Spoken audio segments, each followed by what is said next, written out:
오늘 읽은 본문으로 천국 비유 두 번째, 알곡과 가라지 비유를 나누도록 하겠습니다. 오늘 말씀이 좀 딱딱할 겁니다. 좀 어려울 수도 있지만 잘 들으면 귀한 양식이 될 줄로 믿습니다. 지금 우리는 천국 비유를 살펴보고 있습니다. 구약에는요, 한 번도 천국이라는 단어가, 천국이라는 표현이 한 번도 안 나옵니다. 창세기부터 말라기까지 아무리 눈을 밝히고 봐도 찾아볼 수가 없을 것입니다. 그런데 한 번도 나오지 않는 이 표현이 마태복음 신약 성경을 읽다 보면 회개하라 천국에 가까이 왔느니라, 천국이라는 표현이 나오기 시작합니다. 왜 갑자기 구약 성경에는 한 번도 나오지 않던 천국이라는 표현이 나올까? 왜 구약 성경에는 천국이라는 표현이 한 번도 안 나왔는데 신약 성경을 열자 천국이라는 표현이 왜 나올까? 왜 생뚱맞게 천국이라는 표현이 나오는 걸까? 그러니까 과연 이스라엘 사람들이 천국이라는 표현을 그들이 이해했을까? 예수님이 메시아가 오셔서 천국에 대한 말씀을 하실 때 이거 뭐 생뚱맞은 거 아니야? 그러지 않았을까? 그러니까 우리가 흔히 생각하는 죽음 가는 천당이라고 생각하면 천국을 생뚱맞은 표현입니다. 그러나 마가복음, 누가복음에 나오는 하나님의 나라, 천국의 또 다른 이름이 하나님의 나라 아닙니까? 유대인들을 위해서 마태가 마태복음을 썼는데 마태복음에는 킹덤 오브 헤븐이라고 나와 있어요. 본래 원문에 보니까 바실레이아 투 우라노스 이렇게 나와 있어요. 하늘의 나라. 그러니까 하늘나라. 왜 그렇게 표현했냐면 유대인들은 하나님이라는 단어를 함부로 쓰지 않았어요. 우리도 어른 이름을 함부로 안 부르잖아요. 하나님이라는 단어 표현 대신 하늘이라는 표현을 쓴 거예요. 하늘나라, 하나님 나라의 다른 표현인데 그것을 중국 사람들이 성경을 먼저 번역할 때 하늘을 천, 하늘천, 나라국 이렇게 된 거죠. 여하튼 하나님의 나라라는 표현이 구약에 나와 있느냐? 하나님의 나라, 하나님이 통치하고 다스리는 나라라는 표현은 구약 성경에 수없이 많이 기술되어 있다는 것입니다. 메시아가 오시면 하나님의 나라가 이루어질 거야. 구약이 핵심적으로 말씀하고 있는 말씀입니다. 이스라엘 백성들은 메시아가 오면 악과 죄는 심판을 당하고 하나님이 다스리는 샬롬의 나라, 우리가 공부했던 헤세드의 나라, 정의와 공의의 나라, 사랑의 나라, 로마의 압제하에서 해방되고 죽음이 종족을 감추는 완전한 나라가 올 거라고 그들은 기대를 했습니다. 그런데 메시아라는 분이 와서 하나님 나라가 가까이 왔다, 하나님 나라가 이미 임했다, 귀신이 떠나가는 것을 보느냐? 그러면 이미 하나님 나라가 임했다. 예수님이 그랬잖아요. 주님이 이미 임했다라고 말씀은 하셨지만, 선포는 하셨지만 그들이, 유대인들이 기대했던 하나님의 나라가 임한 것이 아닙니다. 물론 하나님의 나라가 임한 현상들이 중간중간 있었습니다. 병든 자가 치료되고, 예수님이 가는 데마다 병든 자를 치료하셨잖아요. 죽은 자가 살아나기도 했습니다.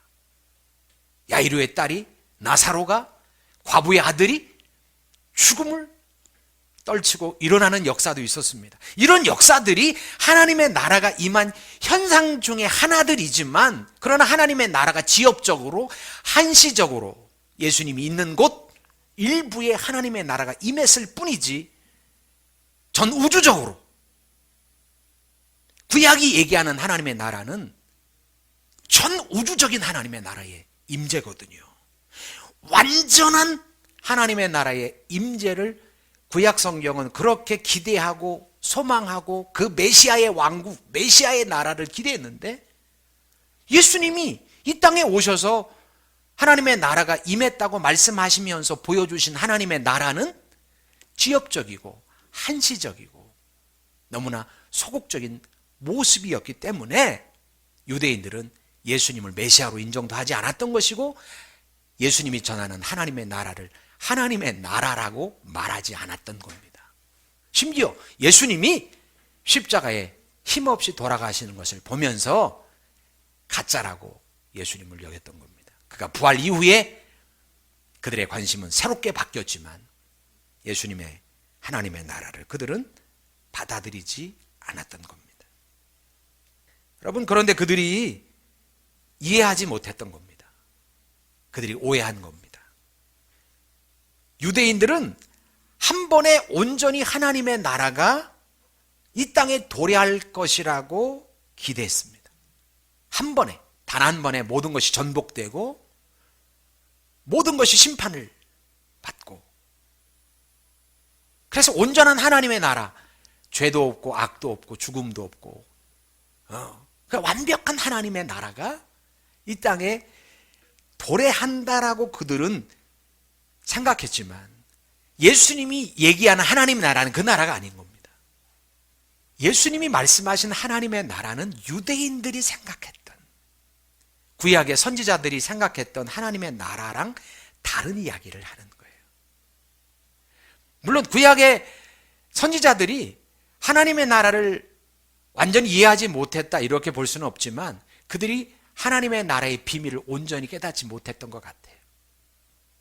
심지어는 예수님의 길을 예비했던 침례 요한, 세례 요한마저도 하나님의 나라를 이해하지 못하니까 오실 그이가 당신입니까?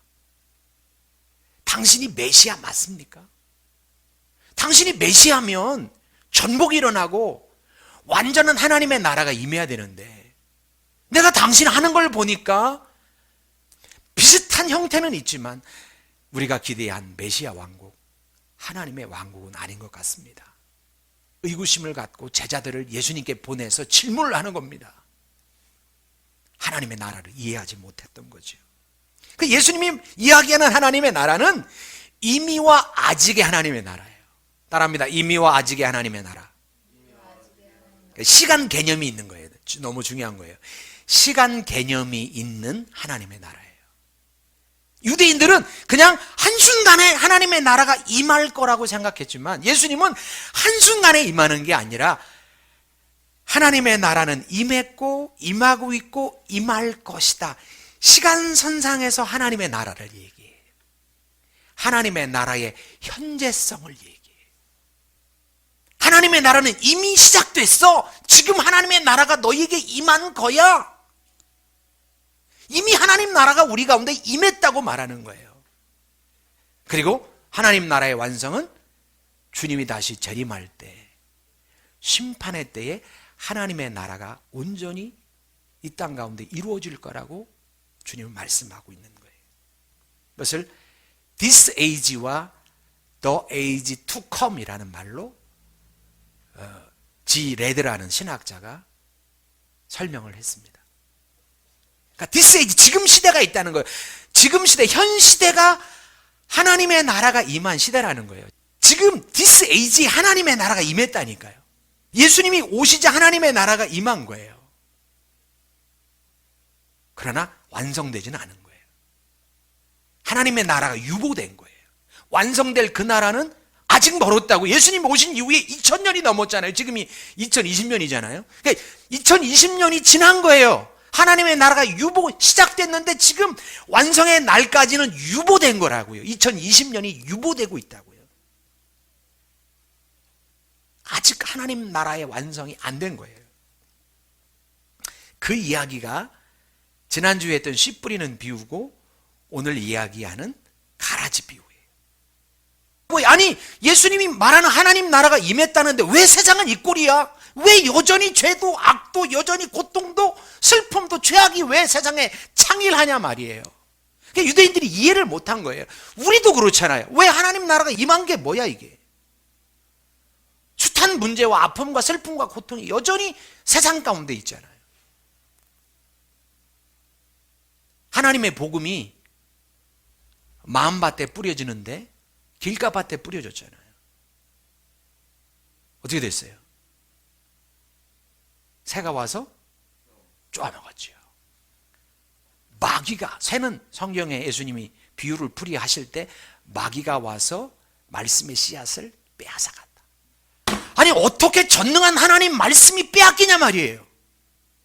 하나님 말씀 1.1획도 땅에 떨어지지 않는 말씀인데, 육체는 풀이고 육체 영광은 풀의 꽃과 같으니 풀은 마르고 꽃은 떨어지나 하나님 말씀은 어떻게 세세토록 있도다라고 말씀하셨는데, 천지는 다 없어지려니와 하나님 말씀 1.1획이라도 하나님 말씀은 이루어질 때까지 영원할 거라고 주님은 말씀하신 그 하나님의 말씀이 왜 무력하냐고요. 제가 하나님이라면 좀 자존심 상할 것 같아요. 전능한 하나님 말씀이 무시를 당하고 마귀한테 뺏겨? 하나님은 세상의 구원을 위해서 유보된 하나님 나라 속에 그것을 받아들이고 그것을 수용하시고 그 수치를 당하시고, 하나님은, 우리 하나님은 엄청난 분이라고 생각합니다. 하나님의 나라의 복음인데 환난과 핍박에 타버리기도 하고 염려와 돈의 유혹과 기타 욕심 때문에 눌려서 열매를 못 얻기도 한다는 것입니다. 복음이 미약하기 짝이 없이 보이는 거예요. 하나님의 나라가 너무 미약해 보이는 거 아니에요. 현재적 하나님의 나라는, 지금 시작된 하나님의 나라는 미약하다는 것을 성경은 우리 가운데 보여주고 있는 거예요. 그러니까 구약적 사고를 가졌던 유대인들은 절대 예수님이 전하는 하나님 나라를 이해할 수 없었던 거죠. 유대인들은 하나님 나라가 임하면 30배, 60배, 100배의 결실이 올 거야. 그걸 하나님의 나라라고 생각했죠. 당연하지. 그런데 주님은 30배, 60배, 100배를 열매 맺는 옥토밭만 하나님 나라가 아니라 지금 이 비유 전체가, 길가밭, 돌짝밭, 가시밭, 이 비유 전체를 하나님 나라라고 얘기하는 거예요. 하나님 나라가 임했는데 지금 세상의 현상이 이렇다는 거예요. 복음이 뿌려지지만 그 복음이 거절되기도 하고 그것이 날아가 버리기도 하고, 너무나 유약하게 시들시들, 이 땅의 교회들이 얼마나 시들시들하게 보여요. 얼마나 무력하게 보여요. 하나님이 동행하는 이 땅의 교회들이 얼마나 나약하게 보이냐 말이야. 세상 속에 욕이나 먹고 말이죠. 물론 기독교가 잘못해서 욕먹는 게 분명히 많을 거라고 생각합니다. 회개해야 되고 우리가 돌이켜야 될 필요성이 분명히 있지만, 역사 속을 보면 아무리 크리스찬들이 잘한다 할지라도 세상 속에 야유를 받고 조롱을 받고 무시를 당했던 우리가 역사를 우리가 압니다. 그런 걸 볼 때 하나님의 복음이 얼마나 미약하게 보이냐 말이죠. 그런데 주님이 그게 하나님의 나라라고 말하는 거예요. 하나님의 나라의 현재성을 주님은 말씀하고 있는 거예요. 이걸 이해하고 받아들여야 실족하지 않아요. 아, 하나님의 나라가 임했지만 하나님의 나라의 현재성은 그렇구나. 실패할 수도 있고요, 숱한 문제 속에 사로잡힐 수도 있구나. 그게 하나님의 나라구나 라고 이해하면 환난의 시대를 우리가 믿음으로 잘 넘길 수 있다고 생각합니다. 오늘 가라지 비유도 마찬가지예요. 오늘 비유에 나오는 밭은 세상이에요. 38절에 보니까 밭은 세상이요 그러잖아요. 밭은 세상이요. 좋은 씨는 천국의 아들들이요. 천국의 아들들이라는 것이 하나님의 자녀들, 하나님의 뜻을 붙들고 살아가려고 애쓰는 사람들, 하나님 편에 선 자들. 여기서 가라지는 마귀의 자녀들, 하나님을 반대하는 세력들, 하나님의 뜻을 반하여 그릇되게 살아가는 모든 세력들을 말하는 거예요. 씨가 어디에 뿌려져 있대요? 밭에 뿌려져 있는데, 여기서 씨는 뭐예요? 하나님의 자녀들이 밭에, 세상에 뿌려져 있다는 거예요. 세상은요, 가라지 천지예요. 세상은 가라지 천지인데 하나님의 자녀들을 가라지 천지인 세상에 뿌려놨다니까요. 우리의 삶의 자리는 어디여야 되냐면 주님이 뿌려놓은 세상이 우리의 삶의 자리인 거예요. 죄가 싫다고 교회로만 모여서 우리끼리만 찬양하고 우리끼리만 모여 있으면 안 돼요. 기도원에 가서 수도원에 가서 우리만 깨끗하게 우리만 거룩하게 살 거야. 일시적으로 자기를 수련하기 위해서 수도원을 갈 수도 있지만 거기가 우리 집은 아닌 거예요. 우리가 살아야 될 삶의 현장은 세상이라는 밭이에요. 그곳에서 빛이 돼야 되고 그곳에서 소금이 돼야 되고 그곳에서 누룩이 되라고. 한 줌의 누룩이 밀가루 서말을 부풀린다고 했잖아요. 문제 많은 세상 속에 우리가 들어가서 세상을 바꾸는 일을 하도록 하나님이 우리를 세상의 씨앗으로 뿌려놓은 거예요.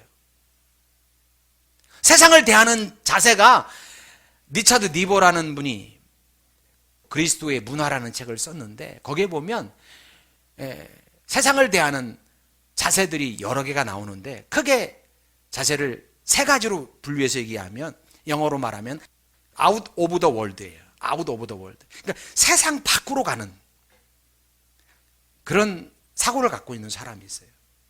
세상은 악하기 때문에 나는 세상을 떠날 거야. 아웃 오프 하는 거예요. 세상 밖으로 나가는 태도. 이게 신자의 태도가 아니에요. 이게 수도원적 태도는 신자의 태도가 아니에요. 우리는 세상 속에 파송됐기 때문에. 오브 더 월드가 있어요. 아이, 그러면 세상 속으로 들어가는데 그냥 세상이 난지 내가 세상인지 모르는 거야. 그러니까 세상을 탐닉하고 세상 사람들이 하는 문화, 그들의 삶의 습성 그대로 따라하는 거야. 그래서 저 사람이 크리스찬인지 아닌지 모를 정도로 그냥 세상화되어 있는 거예요. 그걸 오브 더 월드예요. 그것도 크리스찬의 세상관이 아니에요. 세상에 들어가서 너희는 즐겨라 라고 주님은 말씀하지 않아요. 불탄 세상 속에서 우리는 어떻게 해야 된다고요? 소방소 노릇을 해야 되는 거죠. 건강한 자세는 어떤 거냐? 제가 누누이 말씀드리지만 요한복음 17장 18절입니다. 예수님이 우리를 세상에 파송하잖아요. into the world예요. 세상 속으로 파송하는 거. 왜?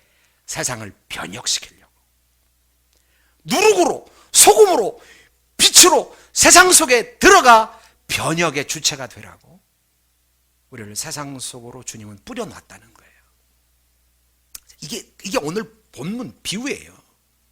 자, 하나님 나라, 천국이 도래했지만 이 세상에는 하나님의 자녀와 마귀의 자녀가 같이 있는 거예요. 공존하는 거예요. 잘 따라오고 있죠?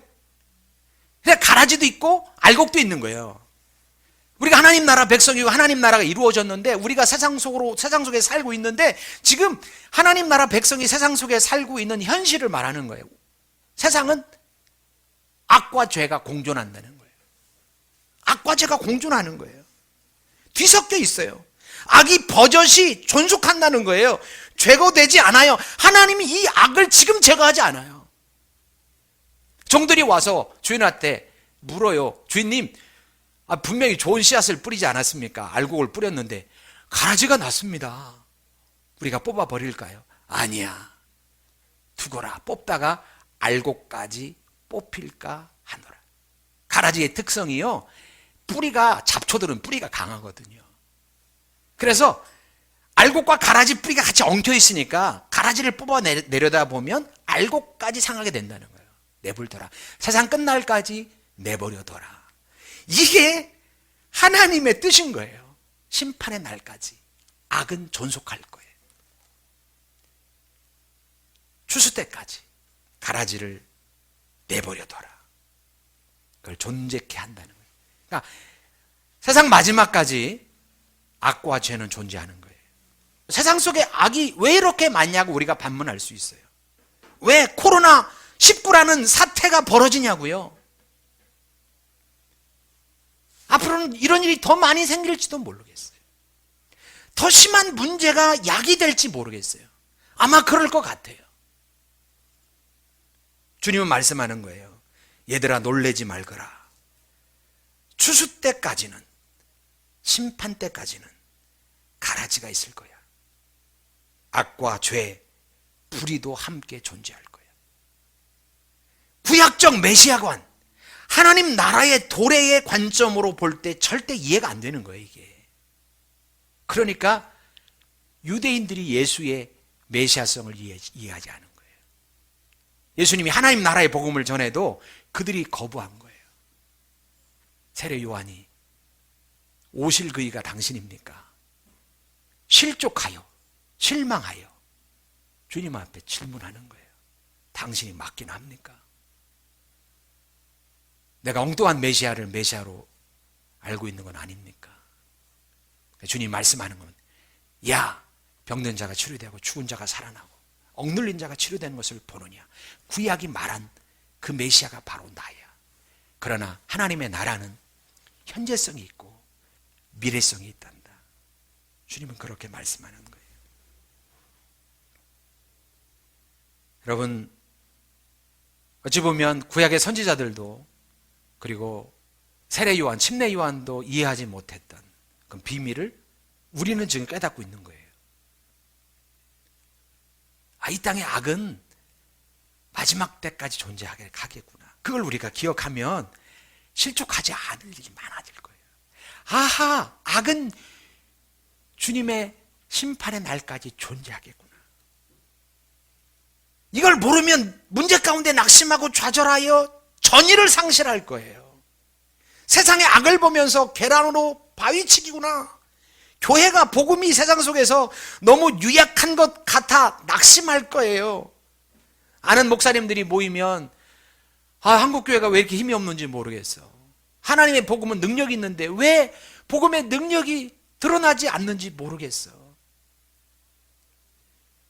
어찌 보면 드러나지 못하는 게 사실일 수도 있습니다. 그러나 세상 끝 예수님의 심판의 날, 구원의 완성의 날까지는 세상의 악이 그대로 있을 겁니다. 마귀 때문에 교회가 돈에 물들기도 하고 권력과 명예에 사로잡혀 교회가 헤매기도 하고 그런 교회들이 훨씬 더 앞으로 많아질지도 모르겠습니다. 목사가 미투 그릇된 일에 빠져서 세상의 웃음거리가 되는 일이 더 많아질 수도 있습니다. 신천지 같은 숱한 이단들이 앞으로 교회 안에 훨씬 더 많이 출몰할지도 모릅니다.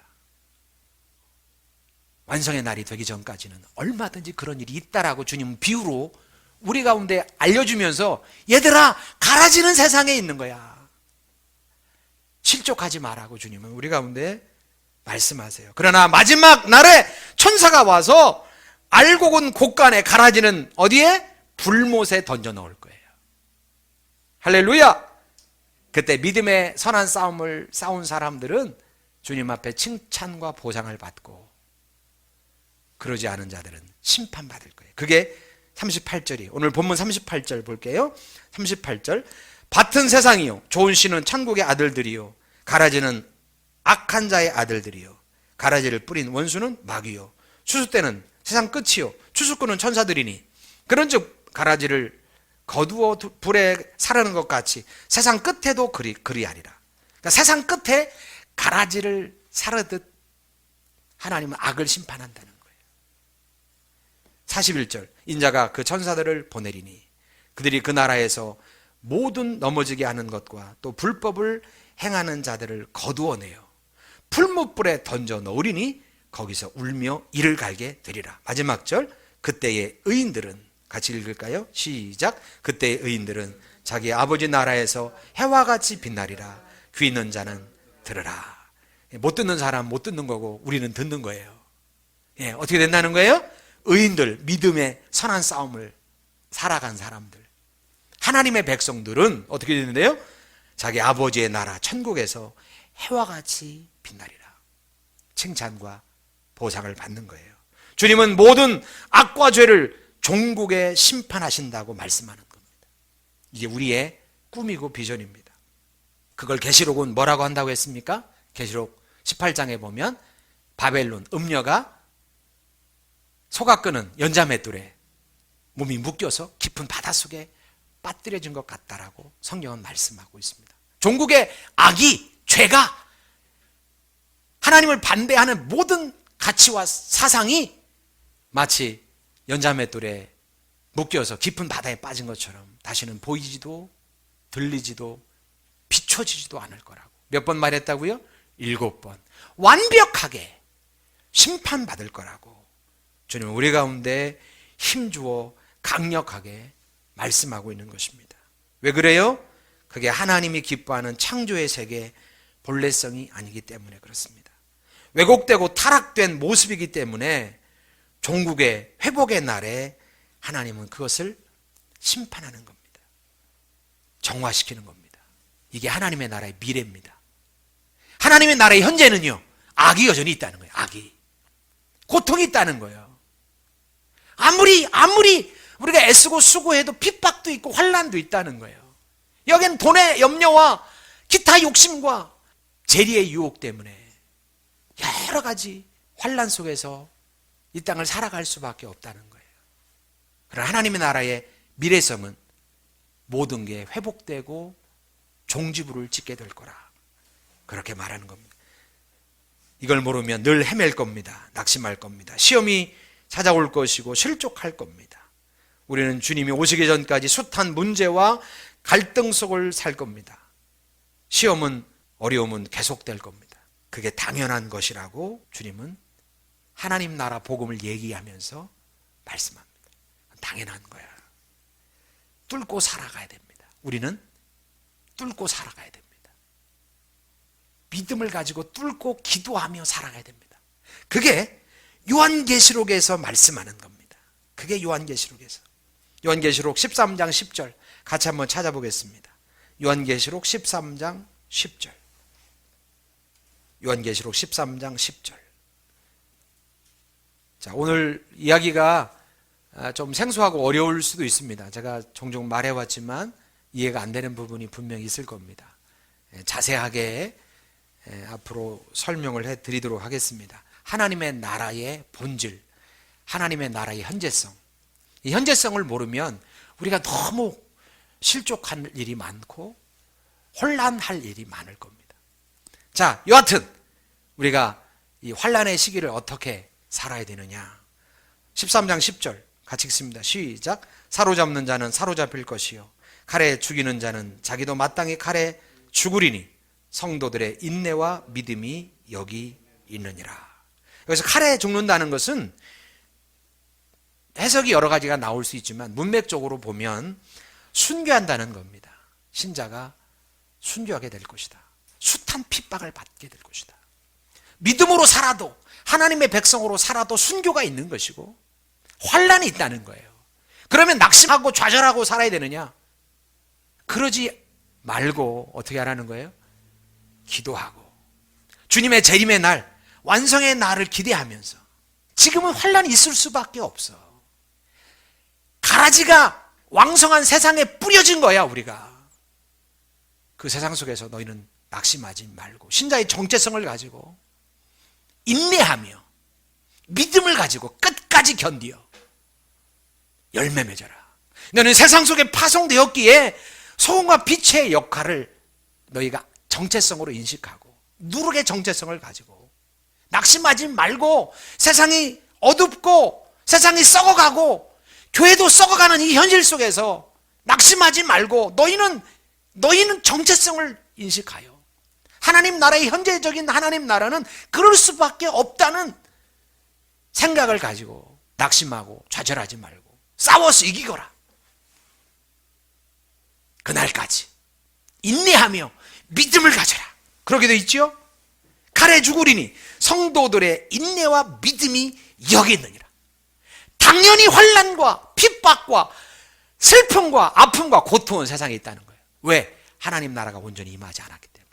그 나라가 온다는 거예요. 그 나라가 올 때까지 인내하며 기도하며 믿음을 가지고 선한 싸움을 싸워 30배, 60배, 100배의 결실을 맺어라. 이것이 주 비유가 우리 가운데 주는 교훈인 것입니다. 기도하겠습니다. 하나님 감사합니다. 세상은 가라지판입니다. 숱한 가라지가 있습니다. 악과 죄가 창일해 있고 심지어는 교회 안에도 숱한 가라지가 있습니다.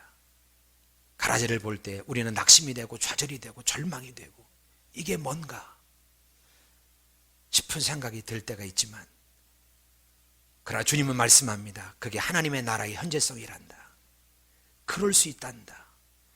주님은 마지막 날까지 참고 기다리시면서 불신자들이 회개하기를 원하시고, 하나님의 사람들이 하나님의 하나님 되심을 온전히 인정하고 인격적으로 하나님을 사랑하는 자리까지 가기를 바라시고 원하셔서 그 날까지 기대하시고 인내하시고 주님은 지켜보시는 줄로 믿습니다. 하나님의 나라를 살아가는 자로서 낙심과 좌절하지 않고 인내하며 믿음으로 하나님의 나라를 살아내게 하여 주시고, 주님의 나라가 온전히 임할 때 잘했다, 해같이 빛나리라 칭찬받으며 상급받으며 영광받는 하나님의 나라의 위인들 다 되도록 은혜 나리워 주옵소서. 존귀하신 예수님의 이름으로 기도합니다. 아멘. 하나님 나라 임하소서.